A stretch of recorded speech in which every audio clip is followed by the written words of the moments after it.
Jim Larson here, talking to you in a very short video about prophets. Prophets. You know, the books of prophecy take up a lot of the Old Testament. And there are major prophets and minor prophets. You know, it mainly comes down to the size of the book. Isaiah and Jeremiah and Daniel are much longer than Zephaniah.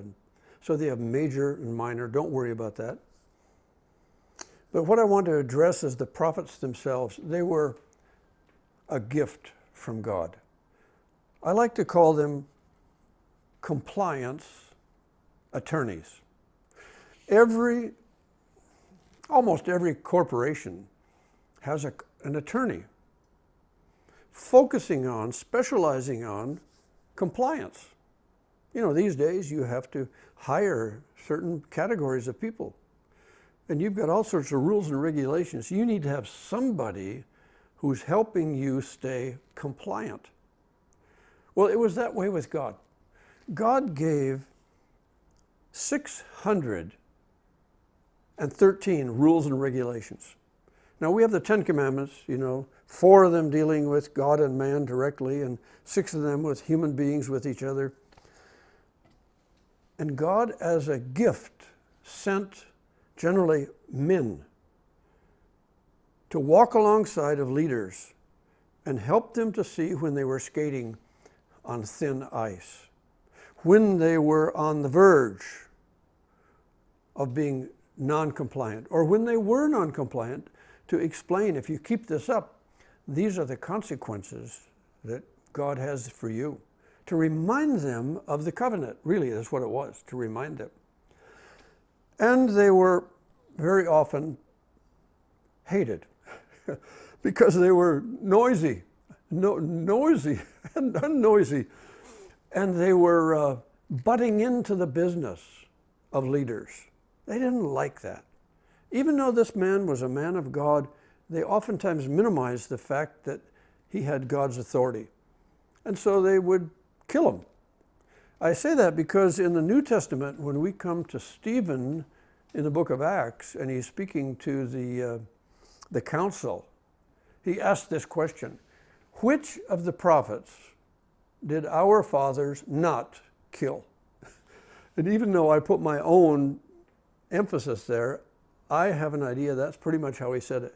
Which ones did they not kill? Isaiah, for instance, we're told, was either put between 2 big planks, they were tied together, and then he was sawn in 2 like a sandwich, or he was stuffed into a hollow log and cut in 2. That's how prophets were treated. You listen to Jeremiah's lament when he talks about how it was hardly worth it to him at times to speak for God because it just got him beat up and put in very uncomfortable situations. So prophets were often killed or sent running.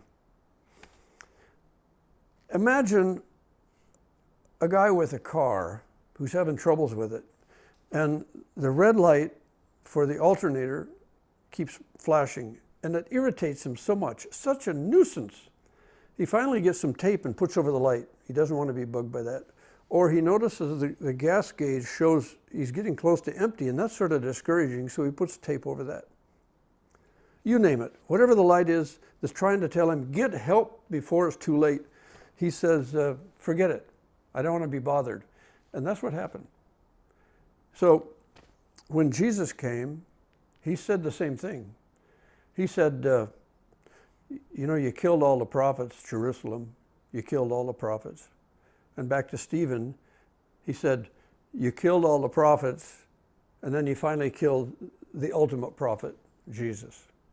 So prophets were a gift from God sent to help them stay on course, not just to wag their head and strike their finger, but it was a gift, not just because God enjoys being picky, but he was trying to be helpful. Prophets, you're going to read about them. I hope you appreciate them for who they were, a gift from God to keep people compliant.